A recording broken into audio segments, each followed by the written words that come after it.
اللہ الرحمن الرحیم۔ کبھی آپ کے ذہن میں یہ سوال آیا ہے کہ اللہ نے ہمیں فجر کے وقت جاگنے کا حکم کیوں دیا ہے؟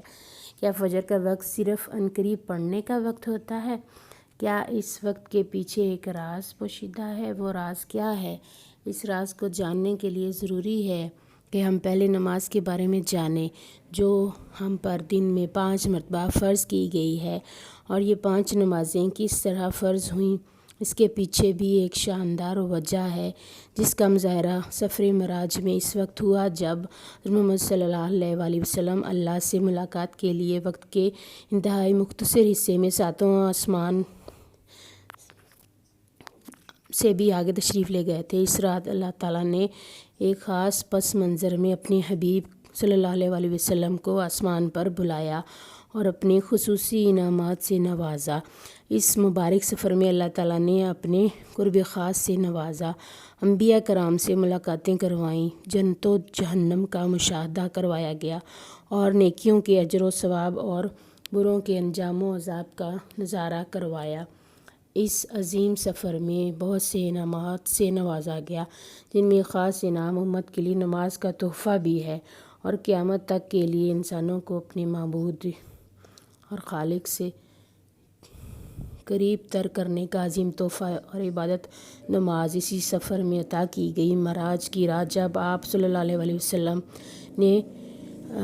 کو اللہ نے 50 نمازوں کا حکم دیا تو حضرت موسیٰ علیہ السلام کے کہنے پر آپ نے اللہ سے 50 نمازوں میں نرمی کی درخواست کی، اور ایسا کئی بار ہوا، یہاں تک کہ اللہ نے امت محمدی صلی اللہ علیہ وسلم کے لیے دن میں 5 نمازوں کا حکم دیا، جس کے بعد بھی حضرت موسیٰ علیہ السلام نے آپ صلی اللہ علیہ وسلم کو 5 نمازوں میں کمی کے لیے اللہ کے پاس ایک بار پھر جانے کا مشورہ دیا، لیکن تب آپ صلی اللہ علیہ وسلم نے فرمایا کہ میں نے اپنے رب سے کئی مرتبہ درخواست کر لی ہے، یہاں تک کہ اب مجھے حیا آ گئی ہے، اور اب میں راضی ہوں اور اس حکم کو طرح سے تسلیم کرتا ہوں۔ ہر نماز پڑھنا ضروری ہے، اور یقیناً آپ کے لیے بھی نمازوں میں سب سے زیادہ مشکل نماز فجر کی نماز ہوگی، جس میں نیند کا غلبہ اس قدر ہوتا ہے کہ انسان بمشکل اٹھ پاتا ہے، لیکن دن کے اس خاص حصے میں جو راز پوشیدہ ہے،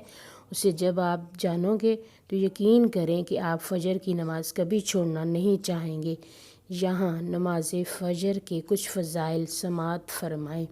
5 نمازوں میں سے سب سے اہم نماز فجر کی ہے۔ ہر اس کی اہمیت کا اندازہ اس بات سے لگائیں کہ اللہ تعالیٰ فجر کے وقت کی نماز کی قسم اٹھاتے ہیں اور فرماتے ہیں، قسم ہے فجر کی اور 10 راتوں کی، اور جفت اور تا کی اور رات کی جب وہ چلنے لگے، یقیناً اس میں عقل مند کے لیے بڑی نشانی، بڑی قسم ہے۔ حضرت عائشہ صدیقہ رضی اللہ تعالیٰ عنہ سے روایت ہے، حضور اکرم صلی اللہ علیہ وسلم ارشاد فرماتے ہیں کہ فجر کی 2 رکعتیں دنیا و مافیہ سے بہتر ہیں۔ یاد رکھیں کہ فجر کی باجماعت نماز ایک مسلمان کی صداقت اور اس کا ایمان پرکھنے کی کسوٹی ہے۔ عبداللہ بن عمر رضی اللہ تعالیٰ عنہ فرماتے ہیں، ہم اگر فجر اور عشاء کی نماز میں کسی آدمی کو نہ پاتے تو اس کے بارے میں اچھا گمان نہیں رکھتے تھے۔ فجر کی نماز جہنم سے حجاب ہے۔ جناب رسول صلی اللہ علیہ وسلم نے فرمایا، جو شخص سورج نکلنے سے پہلے اور سورج ڈوبنے سے پہلے کی نمازیں یعنی فجر اور عصر پڑھتا ہے، وہ ہرگز جہنم کی آگ میں داخل نہیں ہوگا۔ فجر کی نماز جنت کی ضمانت ہے۔ رسول اللہ صلی اللہ علیہ وسلم نے ارشاد فرمایا، جو شخص 2 ٹھنڈی نمازیں یعنی فجر اور عصر پابندی سے پڑھتا ہے اور جنت میں داخل ہوگا۔ فجر کی نماز نہ پڑھنے پر وعید۔ حضرت عبداللہ رضی اللہ تعالیٰ عنہ سے روایت ہے، جناب رسول اللہ صلی اللہ علیہ وسلم کے سامنے ایسے شخص کا تذکرہ کیا گیا جو صبح ہونے تک سوتا رہتا ہے، یعنی فجر کی نماز ادا نہیں کرتا ہے، تو آپ صلی اللہ علیہ وسلم نے ارشاد فرمایا، ایسے شخص کے کانوں میں شیطان پیشاب کرتا ہے۔ فجر کی نماز کے لیے کس طرح اٹھیں؟ نمبر 1، رات کو حتی الامکان جلدی سوئیں۔ نمبر 2، سوتے وقت فجر کی نماز جماعت سے ادا کرنے کا پختہ ارادہ کریں اور ارادہ کرنے میں مخلص بھی ہوں۔ نمبر 3، ایسے اسباب اختیار کریں جن سے فجر کی نماز کے لیے اٹھنا آسان ہو، مثلاً الارم والی گھڑی میں مناسب وقت پر الارم سیٹ کر کے اس کو مناسب جگہ پر رکھیں۔ اگر ان امور کی رعایت کر کے سوئیں گے تو انشاءاللہ فجر کے نماز جماعت کے ساتھ ادا کرنا آسان ہوگا۔ پھر بھی اگر کسی دن اتفاق سے بیدار ہونے میں تاخیر ہو جائے تو جس وقت بھی آنکھ کھلے سب سے پہلے نماز ادا کر لیں۔ انشاءاللہ تاخیر کا کوئی گناہ نہیں ہوگا، لیکن اس کو معمول بنانا گناہ پر مداومت کرنا ہے، جو کسی بھی طرح جائز نہیں ہے۔ دنیا میں کئی ایسے لوگ ہیں جنہیں بے خوابی کی شکایت ہوتی ہے، جس میں وہ ساری رات سو نہیں پاتے اور پورا دن کام کاج کر کے جب رات کو بھی سو نہیں سکتے تب کئی طرح کی ذہنی اور جسمانی بیماریاں جنم لیتی ہیں، اور اس بیماری کا شکار آج ہر دوسرا تیسرا شخص ہو رہا ہے، جس کی بڑی وجہ اللہ کے احکامات کو پیچھے چھوڑ کر دنیا کی رنگینیوں کے پیچھے بھاگنا ہے۔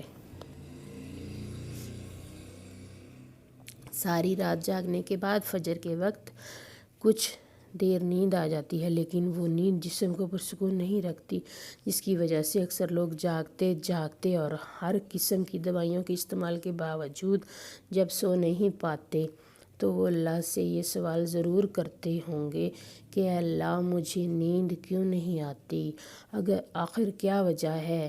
بہت کم لوگ ہوتے ہیں جو اس کیفیت میں اپنے اندر پیدا ہونے والی اس آواز کو سن پاتے ہیں، جس میں ان سے کہا جاتا ہے کہ بستر سے نکلو، نماز پڑھو، اللہ کا ذکر کرو۔ اور یقین کریں جو لوگ اس آواز کو سن پاتے ہیں اور اس پر عمل کرتے ہیں انہیں تاحیات کبھی بھی بے خوابی کی شکایت نہیں ہوگی۔ اس حوالے سے ایک صوفی نظم ہے جسے ایک امریکی مسلم نے ترجمہ کیا ہے، جس کا ٹائٹل ہے دوبارہ مت سو جانا۔ صبح کی ٹھنڈی ہوائیں ایک راز لاتی ہیں تمہارے لیے، دوبارہ مت سو جانا۔ خود سے پوچھو تم کیا چاہتے ہو، دوبارہ مت سو جانا۔ لوگ دروازے کی چوکھٹ سے آ جا رہے ہیں، جہاں دو دنیا ملتی ہیں وہ دروازہ گول اور کھلا ہے، دوبارہ مت سو جانا۔ اس نظم میں بیان کردہ دروازہ ہماری دنیا اور اس دوسری دنیا کا ہے جہاں سے فرشتے ہر صبح اور شام کو اترتے ہیں، جن کا ذکر اس حدیث پاک میں ملتا ہے، جس میں آپ صلی اللہ علیہ وسلم نے فرمایا ہے کہ رات اور دن میں فرشتوں کی ڈیوٹیاں بدلتی رہتی ہیں، اور فجر اور عصر کی نمازوں میں ڈیوٹی پر آنے والے رخصت پانے والوں کا اجتماع ہوتا ہے۔ پھر تمہارے پاس رہنے والے فرشتے جب اوپر چڑھتے ہیں تو اللہ تعالیٰ پوچھتے ہیں، حالانکہ وہ ان سے بہت زیادہ اپنے بندوں کے متعلق جانتا ہے، کہ میرے بندوں کو تم نے کس حال میں چھوڑا؟ تو وہ جواب دیتے ہیں کہ ہم نے جب ان کو چھوڑا تو وہ فجر کی نماز پڑھ رہے تھے، اور جب ان کے پاس گئے تب بھی وہ عصر کی نماز پڑھ رہے تھے۔